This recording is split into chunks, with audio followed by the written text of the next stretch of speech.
Hello दोस्तों, कैसे हैं। न्यू रिसर्च यूट्यूब चैनल पे आप लोग का हार्दिक स्वागत है। अगर यदि इस चैनल पे आप पहली बार हैं तो कृपया कर सब्सक्राइब जरूर कर लें, ताकि हमारे जो भी आने वाले वीडियो हैं वो आप तक जल्दी पहुंच सके। तो चलिए आइए स्टार्ट करते हैं कि जो चैप्टर हमने क्लियर कराया था, इससे पहले हमने मृदा को हमने देखा, सॉइल को हमने देखा, मिट्टी को हमने देखा, सब एक ही शब्द है।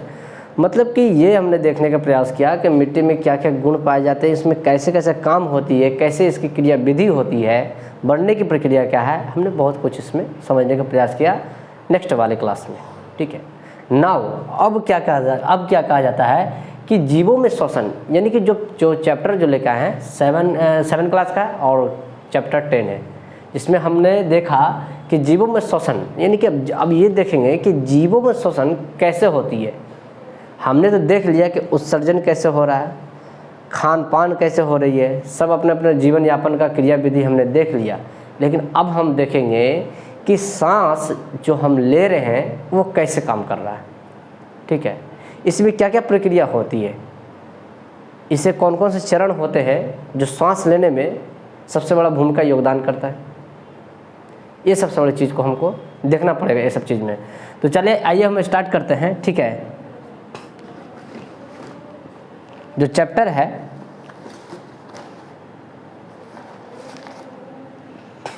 जीवों में श्वसन, पहले से हम पॉइंट देखेंगे। पहले पॉइंट को हम देख लेते हैं। पहला जो पॉइंट हम देखेंगे श्वसन। ठीक है, दूसरा हम पॉइंट देखेंगे पेशियों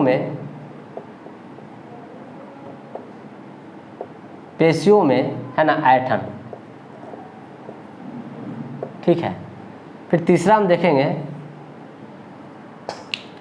पेशियों में ऐंठन, और फिर तीसरा हम क्या देखेंगे, हाँ, सांस लेने की क्रिया विधि। सांस लेने की क्रिया विधि।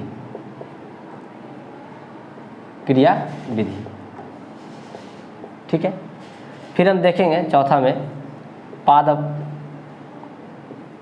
और जीवों में श्वसन प्रक्रिया।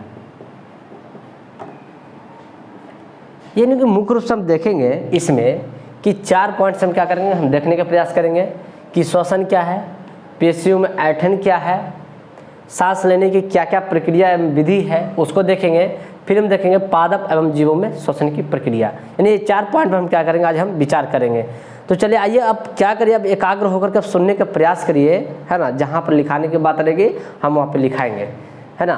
ये क्योंकि इसमें हम वही चीज़ लेते हैं जो हमारे एग्ज़ाम के, है ना, दृष्टिकोण से वो हमारा मतलब कि और ज़्यादा अच्छा साबित हो सके ये वीडियो, उसी के लिए हम बनाते हैं पर्पस। तो चलिए आइए स्टार्ट करते हैं कि इसमें क्या है कि श्वसन में क्या हम देखते हैं कि आप जानते हैं कि श्वसन का सबसे बड़ा जो अंग होता है वो हमारा होता है कोशिका। अब कोशिका कहने का मतलब क्या होगा, जो हमारे शरीर में है। यानी कहता है कि कोशिका वह जीव का सूक्ष्म कोशिका है जो क्रियात्मक एवं कहता है कि उसका संरचनात्मक दोनों संपन्न करती है। अर्थात कहने का अर्थ यह हो गया, यानी कि सबके शरीर में क्या है, एक कोशिका होती है। सबके शरीर में क्या है, कोशिका तो होती है, क्योंकि हमारे शरीर क्या से किससे बना हुआ है, कोशिका से बना हुआ है। ठीक है, तो इस पर हम पहले विचार, इसमें ये देखा जाता है कि कोशिका जो हम है, जीव में है, छोटे छोटे कीड़े में है, मनुष्य में है, यानी कि जितने सांस लेने में जो प्राणी उस समय क्या है, कोशिका तो होती, बशर्ते पादप को छोड़ करके।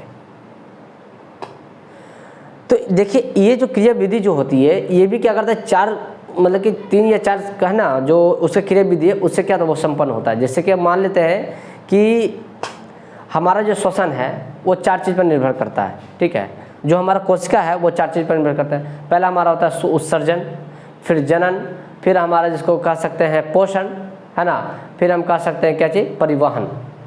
यानी कि ये 4 चीज़ से, परिवहन, उत्सर्जन, जनन और पोषण, ये 4 विधि से कोशिका अपने श्वसन की क्रिया की विधि को संपन्न करती है। अब इसमें ये समझने का प्रयास करेंगे कि जो आपको ये मन में सवाल उठ रहा होगा कि ये परिवहन कैसे करते होंगे। परिवहन का मतलब होता है कि स्थानांतरण, यानी कि एक स्थान से दूसरे स्थान, दूसरे स्थान से तीसरे स्थान में प्रवेश करना, वही हमारा क्या कहलाता है, परिवहन कहलाता है। तो हम सब पर हम विचार करेंगे कि परिवहन क्या है ना, फिर हम समझेंगे प्रजनन क्या है, फिर हम समझेंगे उत्सर्जन, सब चीज़ के बारे में समझते चलेंगे, पोषण के बारे में समझते चलेंगे।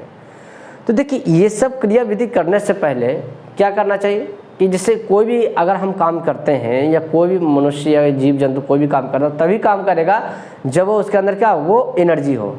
यानी कि ये चार काम करने के लिए जो जिसे जिससे अभी हमने गिनाया, कौन कौन सा गिनाया अभी हमने, उत्सर्जन, उत्सर्जन को हमने गिनाया। दूसरा हमने उसके बाद फिर हमने क्या है प्रजनन, प्रजनन के बारे में हमने गिनाया, फिर पोषण, फिर हमने क्या किया परिवहन, परिवहन। यानी कि ये चार चीज़ को करने के लिए कोशिका को कुछ तो चाहिए। जैसे हम कोई भी काम करते हैं तो जब तक हमारे शरीर में एनर्जी नहीं रहेगी तो काम होगा, या आपके शरीर में एनर्जी नहीं रहेगा तो क्या काम होगा, नहीं होगा।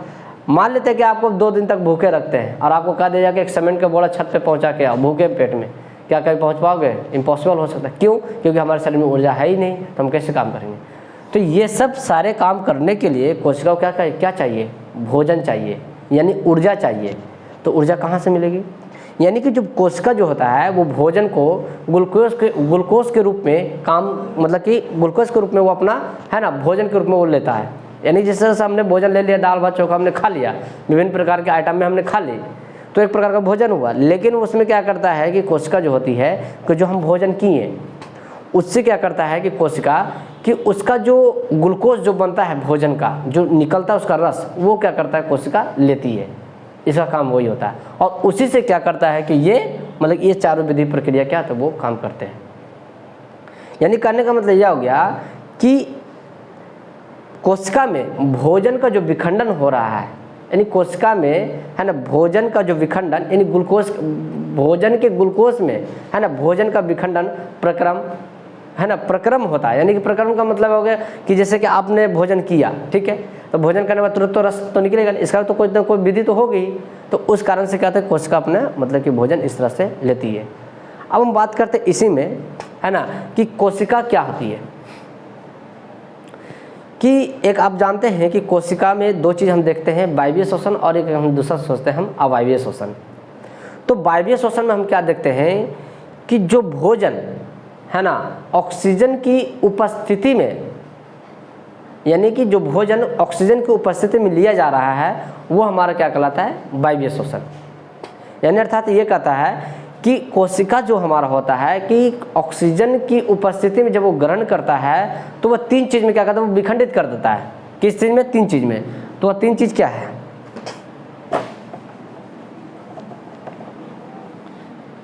यानी कहने का मतलब क्या हुआ कि जो कोशिका जो है जब भोजन जो ग्रहण करता है वो 3 चीज़ में क्या विखंडित करता है। पहले जो हमारा होता है कार्बन डाइऑक्साइड, ठीक है, फिर क्या होता है जल में, फिर हम क्या करते हैं ऊर्जा में। यानी कि कहने का मतलब यह हो गया कि जो हमारा वायवीय शोषण है, यहाँ आप लिख सकते हैं, ठीक है, अगर आप लिखना चाहेंगे तो आप यहाँ लिख दीजिए वायवीय शोषण। वायवीय शोषण, वायवीय शोषण का मतलब होता है, ठीक है, कि भोजन, इसे लीजिए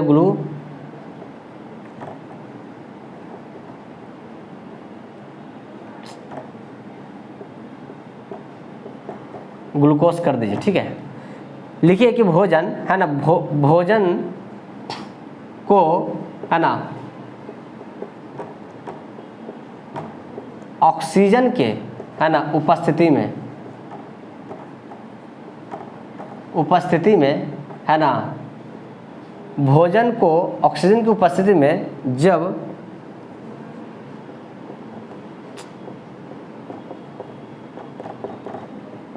जब कोशिका है ना भोजन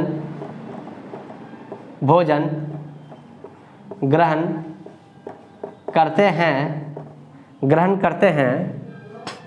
तो वह क्या करता है, तो वह कार्बन डाइऑक्साइड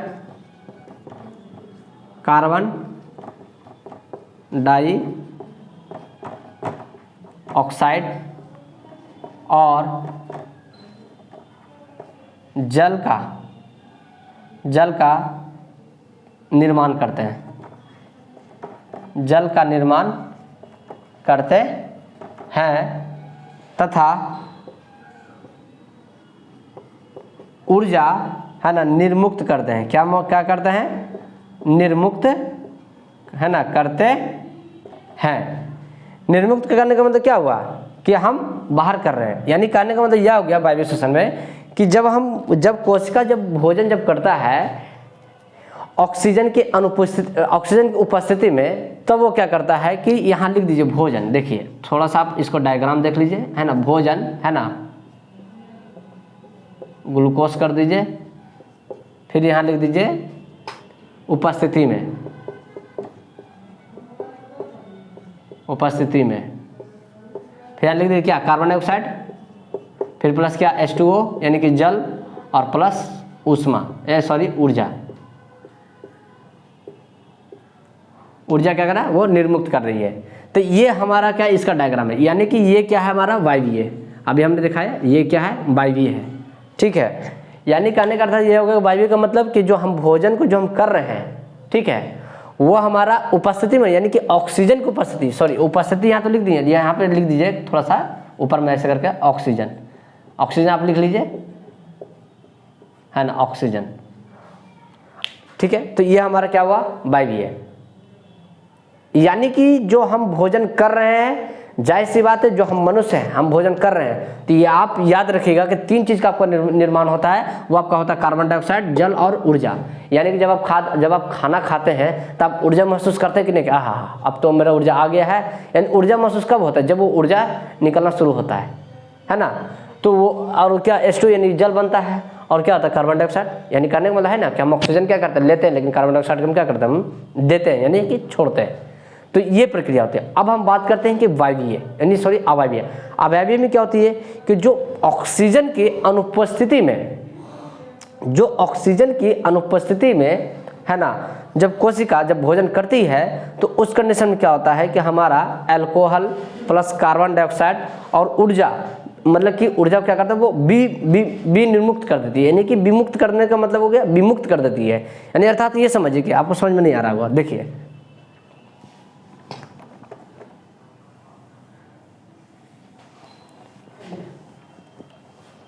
लाइन कट गया है ना, इससे सोचिए नहीं, जो हम बोल रहे हैं उसको गौर से सुनिए, ठीक है। अगर हम बात करते हैं कहते अवायवीय में,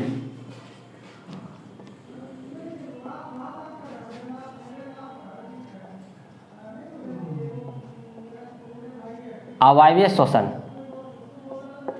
अवायवीय श्वसन में क्या देखते हैं कि जो ऑक्सीजन की अनुपस्थिति में, है ना, जब कोशिका जब भोजन करते हैं तो उस कंडीशन में क्या होता है कि हमारा अल्कोहल का क्या होता है रासायनिक सूत्र C2H5 है ना OH होता है, अल्कोहल प्लस कार्बन डाइऑक्साइड है ना प्लस ऊर्जा क्या करता है वो ले लेता है, ले लेने का मतलब क्या था वो अपने अंदर खींच लेता है। तो उस कंडीशन में क्या होता है हमारा अवायवीय श्वसन होती है, ध्यान रखिए, ठीक है। तो इसी का जैसे जो हमने वायवीय लिखा है उसी का जस्ट आप क्या कर दीजिए उल्टा कर दीजिए, बशर्ते वहां पर क्या लिखना है कि आपको वहां पर क्या देखे थे कि कार्बन डाइऑक्साइड होता है, जल हो रहा था और ऊर्जा हो रही है। लेकिन अवायवीय में क्या हो रहा है कि CO2 यानी C2H5OH यानी अल्कोहल प्लस CO2 प्लस ऊर्जा क्या करता है वो निर्मुक्त कर रहा है, यानी वो वायवीय में क्या था निर्मुक्त हो रहा था, लेकिन अवायवीय में क्या कर रहा है वो ले रहा है। यानी कहने का मतलब यह हो गया कि हमने सिगरेट को टान लिया, सिगरेट आप देखे होंगे पीते हुए, तो क्या करता है सिगरेट को पीता है, तो जो हम टान रहे हैं वो हमारा क्या है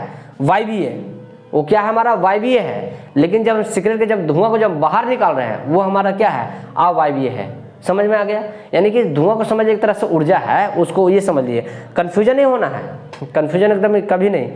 अवायवीय का मतलब हो गया है कि हम मतलब ऊर्जा को क्या करें एब्जॉर्ब कर रहे हैं, और वायवीय में क्या कर रहे हैं ऊर्जा को हम दे रहे हैं, ठीक है। तो ये प्रक्रिया क्या होती है कि इसमें होती है। कुछ प्रक्रिया ये होता है कि हम देखते हैं कि कुछ ऑक्सीजन की अनुपस्थिति में क्या होता है, कुछ मतलब कि कोशिका जो है काम करना शुरू करता है और काम होती है, लेकिन लंबे समय तक नहीं होता है। अब जैसे मान ले जाए कि आप क्या करें, आप हाथ में कपड़ा बांध लीजिए या पन्नी से बांध लीजिए, अब उसे 2 दिन तक खोल ही नहीं, ठीक है, और 2 दिन के बाद जब खोलने के बाद जब देखिएगा, जब यहाँ पे जब खरोचिएगा नाखून से और इधर खरोचिएगा तो दोनों में आसमान जमीन का फ़र्क हो जाएगा। फ़र्क क्या हो जाएगा कि ये बिना ऑक्सीजन के थे और ये ऑक्सीजन इसमें चल रहा था। तो इससे ये पता चलता है कि जो हम अगर बिना ऑक्सीजन के जब हम काम करते हैं तो हमारा कोशिका जो है वो मर जाता है। आप यहाँ खरोचेगा ना तो आपको थोड़ा उजला उजला जैसा चमड़ी नोचा जाएगा, ठीक है, लेकिन अगर यहाँ नोचेगा तो नहीं नोचाएगा। अगर यहाँ नोच दीजिएगा, नोचा जाएगा तो यहाँ से आपको ब्लड फेंक देगा, लेकिन आपको यहाँ से क्या होगा, ब्लड नहीं फेंकेगा। तो ये सब क्या होती है, हमारी प्रक्रिया होती है कि क्या हमारा मतलब कि वायवीय और अवायवीय में हमने देखा कि हमने फिर ऑक्सीजन का हमने वायवीय अभी हमने बताया कि अनुपस्थिति में क्या क्या काम होती है। तो उसी प्रकार से अगर हम देखते हैं कि एक जीव होती है, अब जैसे मान लीजिए कोई जीव है, एक ईस्ट को ले लीजिए। ईस्ट का नाम सुने होंगे ना, ईस्ट का नाम सुने हैं। ईस्ट का मतलब होता है कि मतलब कि जीव होती है, छोटा जीव होता है, उसको ईस्ट बोला जाता है। ये क्या करता है कि बिना ऑक्सीजन के ये रह सकता है ना, इसको ऑक्सीजन की आवश्यकता नहीं होती है ना। ये ईस्ट को क्या करता है, ये ईस्ट जो है कि वाइन जो जिसको बोलते हैं बियर वगैरह बनाने में इसका प्रयोग किया जाता है, क्योंकि ये अवायवीय रूप से शोषण करती है। याद रखिएगा, ये कैसा शोषण करता है, ये अवायवीय रूप से, यानी इसमें ऑक्सीजन नहीं भी होगा फिर भी ये जीवित रहेंगे। कहने का मतलब ये हो गया, और ये लंबे समय तक चलते रहता है, ठीक है। अब हम बात करते हैं कि हमने देखा श्वसन के बारे में हमने समझ लिया, ठीक है, कि श्वसन क्या है।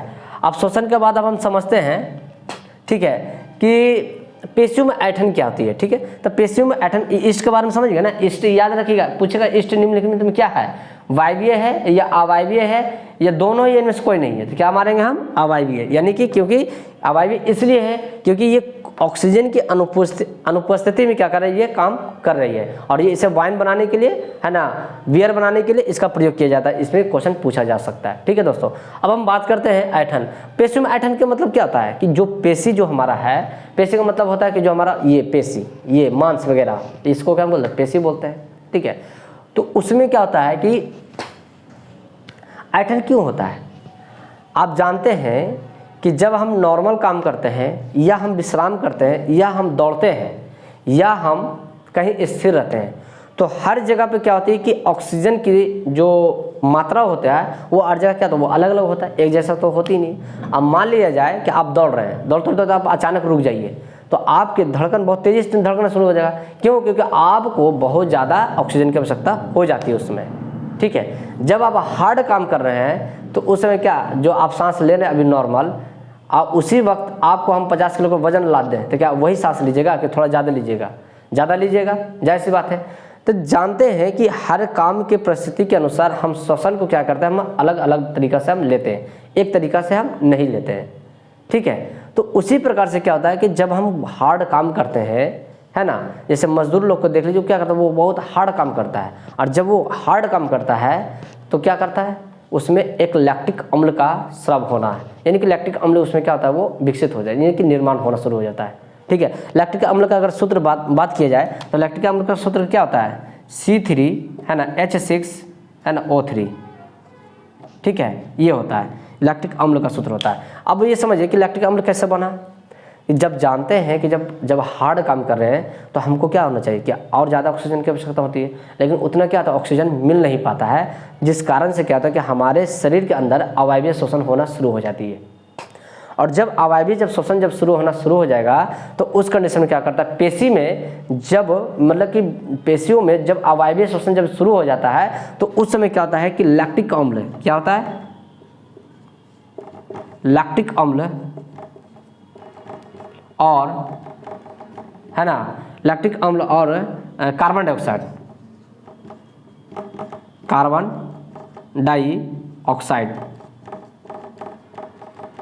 डाइऑक्साइड का क्या होता है, वो निर्माण होता है।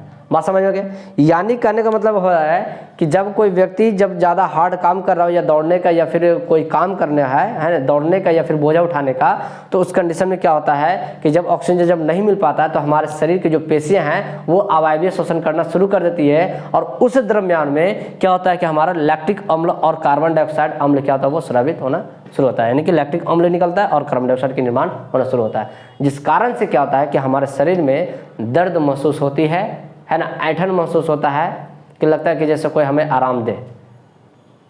आप जानते हैं कि डॉक्टर भी सलाह देते हैं कि रात के दिन है ना, दही खा करके नहीं सोना चाहिए। क्यों?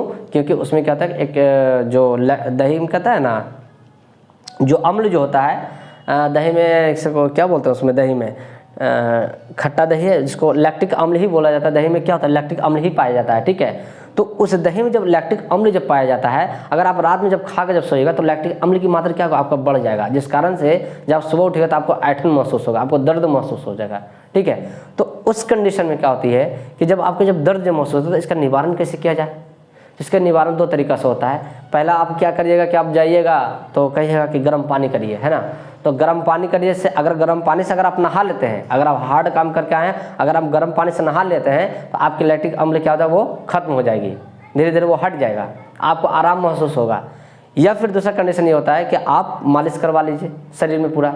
तो क्या होता है कि जब शरीर में जब मालिश करवाइएगा, चाहे आप गर्म स्नान जब करिएगा, जब पानी से जब आप नहाइएगा गर्म पानी से, तो उसका जो मेन कॉन्सेप्ट जो होता है, उसके दर्द या उसका ऐंठन क्यों गायब हो जाता है मालिश करवाने से या फिर स्नान गर्म पानी से स्नान करने से? उसका मेन रीज़न ये होता है कि उसका जो रक्त का परिसंचरण जो तंत्र होता है, यानी कि रक्त का परिसंचरण तंत्र, वो कहता है वो तेजी हो जाता है, ठीक है। यानी रक्त का संचरण क्या होता है, वो बढ़ जाता है। जो धीरे धीरे चल रहा था वो क्या होता है, बढ़ जाता है। मान लीजिए आप गर्म पानी अचानक आप शरीर पर डालिएगा, थोड़ा तेजी से बढ़ेगा ना खून, ऊपर नीचे तो बहुत तेजी से होगा। अगर मान लीजिए आप मालिश करवा रहे हैं तो मालिश में भी क्या होता है, जब आप छुइएगा बदन को तो क्या होगा, जहाँ जहाँ नस वगैरह का दबेगा तो वहाँ से फिर क्या होगा, फिर ब्लड क्या होगा, वो सर्कुलेशन होगा, यहाँ से फिर सर्कुलेशन होगा। यानी कि हर शरीर में क्या, तो ब्लड का जो सर्कुलेशन होगा वो एक तेज़ी से होना शुरू हो जाएगा। और जब तेज़ी से जब होगा तब उसमें क्या होगा, ऑक्सीजन बहुत तेज़ी से जाएगी। यानी उस समय क्या होता है कि ऑक्सीजन की मात्रा बढ़ जाती है, जिस कारण से लैक्टिक अम्ल क्या था वो खत्म हो जाती है।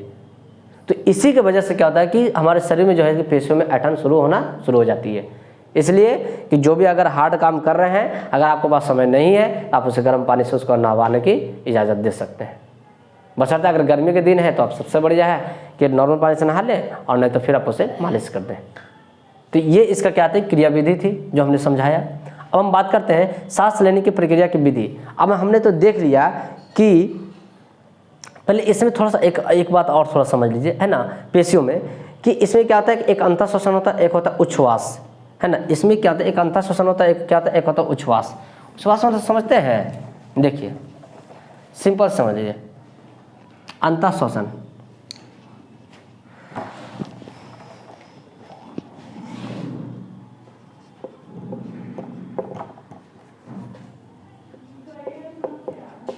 अंतःश्वसन,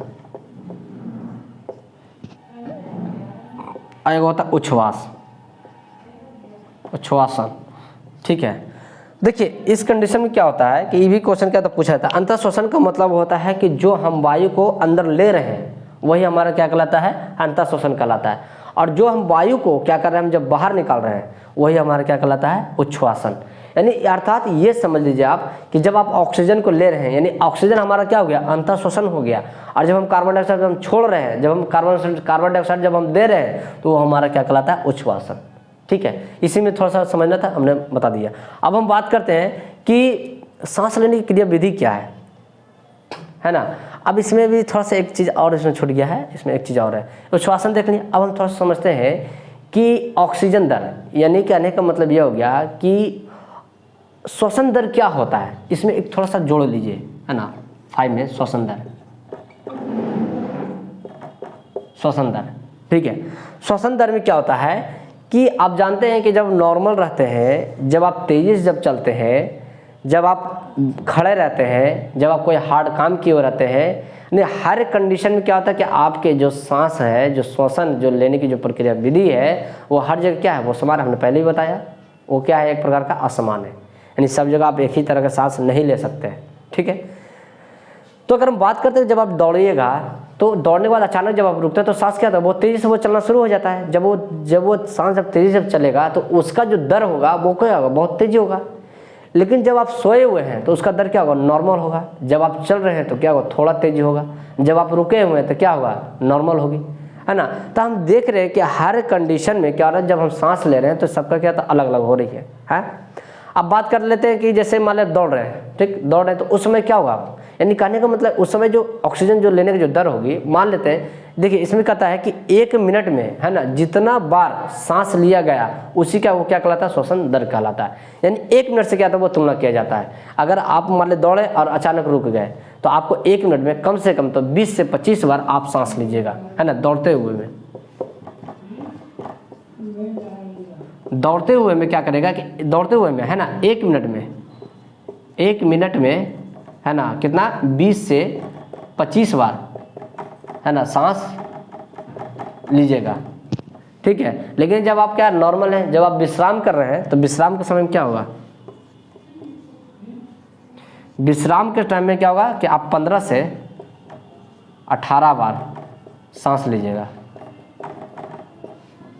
15 से कितना बार, 18 बार सांस लीजिएगा, ठीक है। तो हम देखते हैं कि हमने देखा कि ऑक्सीजन श्वसन दर भी हमने देख लिया कि श्वसन दर क्या है। कभी पूछ दिया जाए, इसको थोड़ा सा उतार लीजिए अगर उतारना चाहते हैं। यानी कि विश्राम में 15 से 18 बार आप क्या सांस लीजिएगा 1 मिनट में। कितने मिनट में, 1 मिनट में।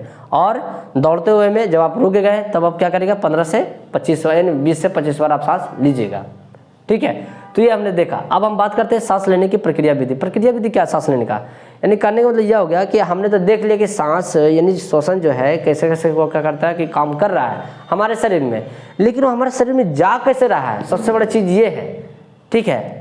इस पर हम विचार करते हैं। अब हम आप कहिएगा सर नाक से जा रहा है ना, तो नाक से सिर्फ खाली क्या नाक ही से जा रहा है कि और भी कहीं से जा रहा है। तो देखिए इसमें क्या होता है कि जब हम सांस लेते हैं तो हमारा नाक से जाता है, नाक से बाद फिर क्या होता है वो नासा गुहा में जाता है। यानी नासा गुहा यानी पहला क्या होता है हमारा, है ना, नाक, दूसरा में क्या होता है नासा गुहा, नासा गुहा जिसको क्या बोलेंगे नासिका, क्या बोलेंगे नासिका, ठीक है। तीसरा फिर क्या बोलेंगे हमारा, फिर जब नासा गुहा में जब जाता है तब हम क्या करते हैं, हम फिर इसमें नासा गुहा के बाद हम क्या करते हैं फेफड़े में भेजते हैं। किस में भेजते हैं, फेफड़े में, फेफड़ा में, है ना, फेफड़ा में जाता है। फेफड़ा जिसको क्या बोलते हैं फुफ्फुस, क्या बोलते हैं फुफ्फुस, फुफ्फुस, फुफ्फुस से शिरा होती है ना, एक धमनी होता है, वो हम आगे क्लास में बताएंगे कि क्या होती है, ठीक है। यानी कि पहला क्या करता है हम नाक से लेते हैं सांस गया नाक में, नाक से के बाद फिर क्या होता है फिर हमारा नाक मतलब कि फिर हमारा क्या था नासा गुहा में जाता है। फिर हमारा किस में जाता है, चौथा नंबर में बच गुहा में, बच गुहा, बच गुहा को क्या हम बोलेंगे, बच गुहा में जाता है, ठीक है। फिर बच गुहा से फिर क्या होता है कि हमारा पेशी में जाती है। फिर किस में जाता है, फिर हमारा जाता है पेशी में, पेशियों में जाता है, ठीक है। और पेशी के ही अंदर क्या होती है, फिर पेशियों से जाते हुए फिर क्या आता है वो छठा नंबर पे फिर हमारा डायफ्राम में जाता है। किस में जाता है, डायफ्राम में, डायफ्राम में, डायफ्राम में, है ना, डायफ्राम में जाता है। समझिए कि यानी कि इतना क्रिया विधि से होते हुए क्या करता है हमारा सांस हमारे शरीर में प्रवेश करती है। यानी कहने का मतलब कि पहले हमारा नाक हो गया, नाक के बाद हमारा क्या हो गया, हमारा नासिका हो गया। नासिका का मतलब इसमें एक क्या होता है, पतला नुमा झिल्ली होती है, पाइप होती है, उसमें प्रवेश करता है। फिर उससे प्रवेश करने से फिर क्या होता है कि हमारा फेफड़े में जाते हैं। फिर उसी के फिर नीचे क्या होता है, फेफड़ा होता है। जो फेफड़ा क्या होता है, एक ऐसे शब्द जब देखे होंगे ना, ऐसे से वाला में ऐसे शब्द देखे होंगे, फेफड़ा, है ना। फिर यहाँ से ऐसे होती है, फिर यहाँ से ऐसे होती है, तो ये हमारा क्या होता है, ये हमारा फेफड़ा होता है ना। तो ये हमारा इसमें क्या होता है वो प्रवेश करता है, ठीक है। फिर क्या होता है, फिर बच गुहा। बच गुहा का मतलब क्या होता है कि जो हमारे गर्दन की जो नली है और हमारे पेट की नली, जो बीच का जो पतला जो नली गया है गर्दन से और पेट को, जो बीच का जो नली जो मिला रहा है दोनों को मतलब कि कनेक्ट कर रहा है, वही नली को हम क्या कहते हैं, बच गुहा बोलते हैं, ठीक है। फिर कहता है पेशियाँ। पेशिया का मतलब होता है कि बच गुहा में क्या होती है वो पेशियाँ होती है। और पेशे से फिर क्या होता है वह हमारा डायफ्राम में जाता है। लेकिन डायफ्राम जो हमारा होता है ये इस प्रकार का होता है, ठीक है। ये इस प्रकार का संरचना होता है, इसी को हम क्या बोलते हैं, डायफ्राम बोलते हैं, ठीक है। तो ये इससे क्या होता है हमारा सांस जाना शुरू होती है। तो इस प्रक्रिया विधि के द्वारा से क्या होता है कि हमारा सांस स्टार्ट होता है चलना, ठीक है। अब हम बात करते हैं कि देखिए इसमें मतलब जो डायफ्राम है, डायफ्राम को हम क्या बोलते हैं, दूसरे भाषा में कहते हैं मध्यपट। क्या बोलते हैं हम इसको, मध्यपट बोल सकते हैं, मध्यपट बोल सकते हैं, ठीक है। मध्यपट बोल सकते हैं। अभी ये समझिए कि थोड़ा सा इसमें सबसे बड़ा चीज़ क्या है, समझने वाली चीज़ है, ठीक है। आप इसको तो समझ गए, अगर आपसे पूछा जाए, ये ध्यान रखना है आपसे कभी, मतलब कि समझने का प्रयास करिए, ठीक है, कि नाक हो गया, नासागुआ हो गया, फेफड़ा हो गया, फिर बचगुआ हो गया, फिर पेशियाँ हो गया, फिर डायफ्राम हो गया। यानी कि एक एक चीज़ से क्या वो सांस जा रहा है, ठीक है। यानी कि पहले जाएगा इसमें, ठीक है, यानी पहले जाएगा इसमें, फिर इसमें जाएगा, फिर इसमें जाएगा, फिर इसमें और फिर इसमें जाएगा, ठीक है। इसमें ध्यान रखिए, नाक ऐसे याद रखिए, नाक हो गया, नाक से फिर क्या होगा, नासागुहा, फिर नासागुहा से फिर कहाँ जाएगा, फिर हमारा जाएगा फेफड़ा में, फेफड़ा में फिर हमारा क्या बचगुहा, बचगुहा से फिर हमारा कहाँ जाएगा, पेशी, पेशी के बाद फिर हमारा कहाँ जाएगा, फिर डायफ्राम में। यानी इस प्रकार से याद आपको क्या करना पड़ेगा, समझना पड़ेगा, याद करना पड़ेगा, ठीक है। याद इसमें नहीं करना बल्कि इसमें समझना है। अगर ना समझ में आए तो इसको याद ही कर लीजिए, कोई दिक्कत नहीं है ना। याद करना नहीं है, देखिए याद करने में ज़्यादा आपको समय लग सकता है, लेकिन आप समझ जाइएगा तो ज़्यादा समय नहीं लगेगा, ठीक है। और अगर आप थोड़ा सा एक बार 2 बार जब किताब पढ़िएगा तो आपको पूरा क्लियर हो जाएगी, ठीक है। लेकिन हमने आपको समझा दिया। अब हम बात करते हैं डायफ्राम के बाद हम बात करते हैं इसमें कि अंतःश्वसन और हमारा कहता है कि उच्छ्वास, इसको समझिएगा। अंतःश्वसन, अंतःश्वसन, फिर हम कहते हैं अंतःश्वसन क्या होता है। देखिए जब हम सांस को लेते हैं, ठीक है, याद रखिए, जब हम वायु को अंदर लेते हैं, जब हम वायु को है ना अंदर लेते हैं, है ना, तब कहता है पेशियाँ, क्या कहता है, तब कहता है पेशियाँ, है ना, पेशियों, है ना, कहता ऊपर, कहता है जब, तब कहता है पेशियों ऊपर और बाहर की ओर गति करती है, ठीक है। और इसका जो डायफ्राम है, डायफ्राम नीचे की ओर गति करते हैं। डायफ्राम कैसे होता है, नीचे की ओर गति करती है, ठीक है, कहता है नीचे की ओर गति करती है। और इसका जो मतलब जो बचगुहा का जो आयतन होता है, बचगुहा का आयतन बढ़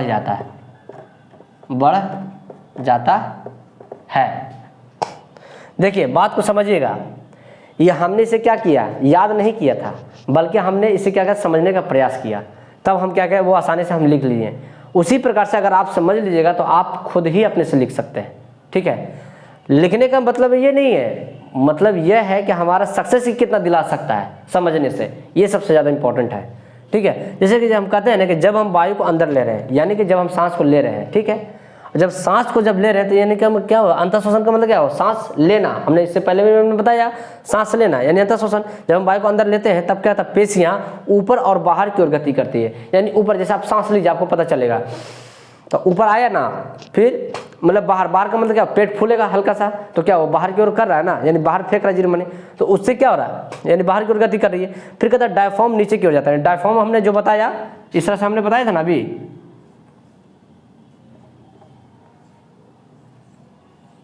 फिर हमने ये बताया कि ये नीचे क्या होता है, हमारा जो डायफ्राम होता है, ये क्या होता है कि आप सांस लीजिए तो ये थोड़ा क्या, आपको थोड़ा नीचे जाते हुए थोड़ा आपको प्रतीत होगा, है ना।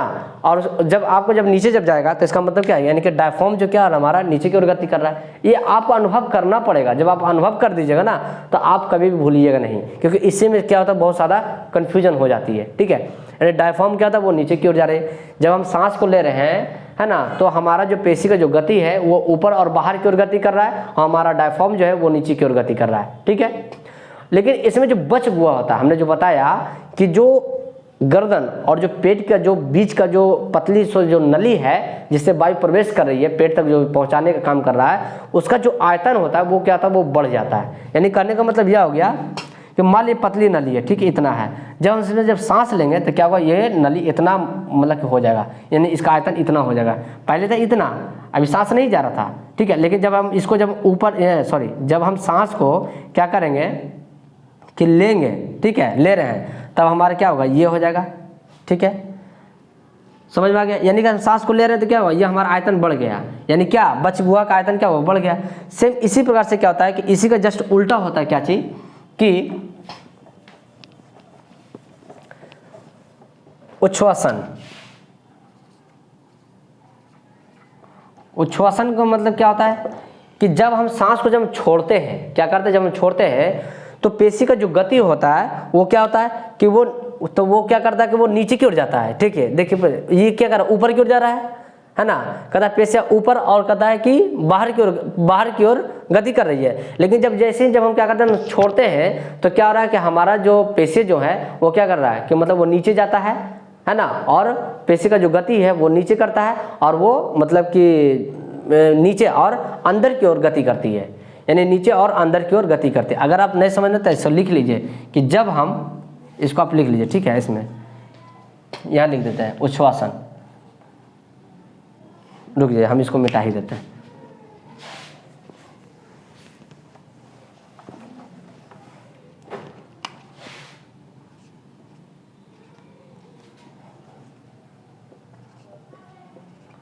उच्छ्वासन का मतलब होता है, श्वसन, कि जब हम सांस लेते हैं, सॉरी, जब हम है ना सांस छोड़ते हैं तो पसलियाँ, तब का पेशियों है ना, तब कहता पेशियों है ना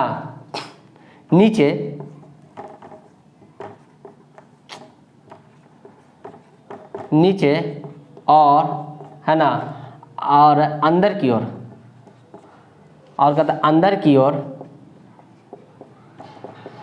ओर गति करती है। इसका डायफ्राम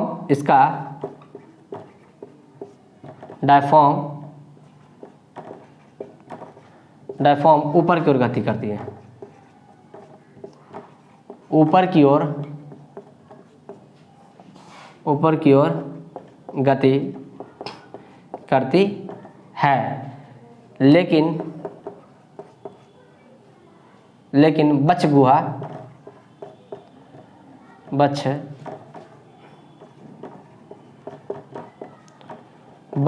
का आयतन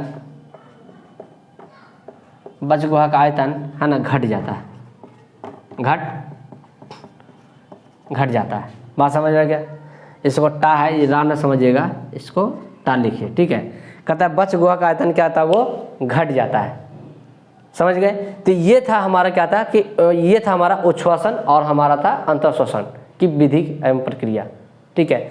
अब हम कुछ बात करते हैं इस पर, है ना, कि इसमें कभी भी आप थोड़ा सा क्या कंफ्यूजन कभी मत होइएगा, ठीक है, क्योंकि इसी में लड़का लोग क्या आता है, बहुत ज़्यादा क्या आता है, वो कंफ्यूजन हो जाती है कि उच्छ्वासन के समय डायफ्राम पूछेगा आपको, उच्छ्वासन के समय हमारा डायफ्राम जो है वो ऊपर गति करते हैं या फिर नीचे गति करते हैं, तो उसमें क्या होगा, गलती हो जाएगा आप अगर आप नहीं समझिएगा तो उच्छ्वासन के समय क्या हो रहा है, हमारा डायफ्राम ऊपर की ओर गति कर रहा है, लेकिन अंतःश्वसन के समय क्या होता है, डायफ्राम नीचे की ओर गति कर रहा है। लेकिन पूछे जाएगा उच्छ्वासन के समय हमारा जो बच गुहा है उसका आयतन बढ़ता है या फिर घटता है, तब क्या कहिएगा, उच्छ्वासन के समय हमारा आयतन क्या रहा, वो घट रहा है, और क्योंकि हमारा सांस क्या वो निकल रहा है, तो जब निकलेगा तो जाहिर सी बात है कि जो हमारा नली में जो इतना जो सांस जो था भरा हुआ, इसलिए इसका आयतन क्या होता है, भरा हुआ था, यानी मतलब कि बढ़ा हुआ था। लेकिन जब हम सांस को जब ऊपर जब छोड़ रहे हैं तो क्या हुआ, तो सिकुड़ेगा ही ना, कि नहीं सिकुड़ेगा, सिकुड़ेगा। जब आप सोच लीजिए कि जब आप बैलून में जब आप हवा भरते हैं तो उसका आयतन क्या होता है, वो बढ़ता है कि नहीं, जब हवा जब निकाल देते हैं तो उसका आयतन घटता है कि नहीं घटता है। वही चीज़ यहाँ पर भी है। उच्छ्वासन का मतलब होता है कि जो हमने सांस को छोड़ दिया तो हमारा आयतन बच गुहा का जो आयतन है वो घट जाएगा। लेकिन अंतःश्वसन में क्या होता है कि उसके उल्टा हो जाते हैं, कि जैसे हमने सांस लिया तो हमारा बच गुहा का आयतन बढ़ जाएगा। ये थोड़ा सा फैक्ट्स था, थोड़ा समझने आने का। आप मेरा उम्मीद है कि आप समझ गए होंगे, है ना।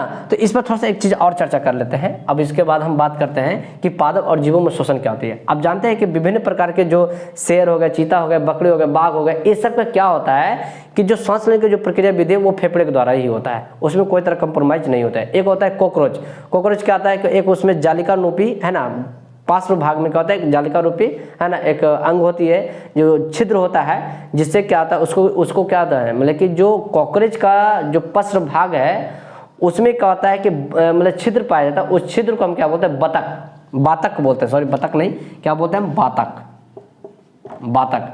पूछेगा बातक किससे संबंधित है, किससे बोलेंगे हम, कॉकरोच से संबंधित है, ठीक है। तो इसमें क्या कहते हैं, बातक होता है जिससे क्या होता है वो अपना सांस लेती है, ठीक है। अब उसके बाद हम बात करते हैं कि मेढक के बारे में तो समझ आ ही दिया कि मेढक क्या होता है कि अपना जो सांस लेने की जो प्रक्रिया विधि है वो अपना त्वचा से सांस लेती है ना। जो उसका जो शरीर जो क्या था वो चिपचिपा जैसा होता है, उसी से क्या होता है वो सांस लेता है, उसके त्वचा से ही। अब बात करते हैं क्या जी, मछली तो आप जान ही रहे हैं, सांस किससे लेता है, वो गिल्स से, है ना, जिसको क्या था क्लोम भी कहा जाता है ना, गिल्स, क्लोम, या जिसको फेफड़ा, जिसको कोई जो चीज़ बोलना है बोल दीजिए, वो उससे क्या होता है वो मछली सांस लेती है। अब थोड़ा सा इंपॉर्टेंट ये बात हो जाती है कि पौधे जब हम गमले में जब डालते हैं तो पौधे क्या सूख जाता है। कहते हैं यार पानी तो इतना सारा डाला फिर भी पौधा क्यों सूख जा रहा है, इसका वाई रीज़न क्या है। इसका सिंपल सी रीज़न यही है कि जब आप गमले में पौधे को जब लगा रहे हैं तो उसकी मिट्टी क्या होता है कि हर मिट्टी में क्या छोटे छोटे छिद्र होते हैं, जिस कारण से क्या होता है पानी आसानी से वो उसके जड़ तक पहुँच जाता है। जब गमले में पानी जब आप डालते हैं तो उसके जड़ तक चले जाते हैं। लेकिन जब उसमें जब पानी जब डालते हैं तो उसमें जब अधिकतर जब ज़्यादा पानी डाल देते हैं, यानी कि पूरा लबालब पानी जब रहता है, तो उस कंडीशन में क्या होता है कि जड़ से जो सांस ली जाती है, मिट्टी से जो छिद्र जो होता है, जब उससे जब सांस लिया जाता है तो पानी ही भरा रहता है, तो वो सांस क्या होता है वो जड़ ले नहीं पाता है, जिस कारण से क्या होता है वो जल्दी सूख जाती है, ठीक है। तो जाहिर सी बात है, इतने समझ लीजिए कि अगर आप जब भी गमला में पानी भरिए, ठीक है, तो उतना ही भरिए जितना तक मिट्टी पानी को सोख सके, उससे ज़्यादा नहीं। अगर सोख लिया है थोड़ा और डालिए। देख रहे हैं कि अब देखिए कि सोख लिया, अब बहुत ज़्यादा गीला हो गया मिट्टी, अब नहीं डालिए, क्योंकि अब जो उसमें जो छिद्र जो बचा है उसमें क्या वायु रहेगी, जिस कारण से जड़ क्या होता है, जड़ जो है उससे क्या कर वो सांस लेना शुरू करेगा, जिससे पौधे क्या वो हरे भरे रहेंगे और लंबे समय तक रहेंगे। इसलिए कभी भी जब भी पानी भरिए तो कभी भी लबालब नहीं भरिए, है ना, किस में, मतलब कि आपके गमले में जो पौधा लगा रहे हैं। तो ये था दोस्तों आज का जो मतलब कि जो हमने चैप्टर जो हमने देखा, आज का ये चैप्टर था। और हम पूरा विश्वास करते हैं कि आप इस पूरे वीडियो को बढ़िया समझ गए होंगे। तो आप जाकर क्वेश्चन बनाना शुरू करिए, आपसे एक एक क्वेश्चन आपसे बनेगी, ये मेरी गारंटी है। जाकर बना के शुरू करिए। और बनाने से पहले हम ये कहेंगे कि आप ज़रूर एक बार मतलब कि NCERT बुक को जरूर आप पढ़ लीजिए, उसके बाद आप बनाने जाइए, है ना। आपको नहीं मिल रहा था, गूगल पर भी बहुत सारी किताब हैं NCERT का, है ना, इंग्लिश हिंदी दोनों में अवेलेबल है। आप उससे वहाँ से जाकर चेक करिए, उससे चेक करके उसको पढ़िए। आप पढ़ कर उसके बाद उससे क्वेश्चन बनाना शुरू करिए। देखिए आपके से एक एक क्वेश्चन आपसे बनेगी। अगर कहीं पर अगर लगता है कहीं छूट गया है, कमेंट करिए, उसका मैं ज़रूर रिप्लाई दूंगा। और हमारे वीडियो तक बहुत आगे तक जरूर भेजने का प्रयास करिए। ठीक है दोस्तों, तब तक के लिए जय हिंद, जय भारत।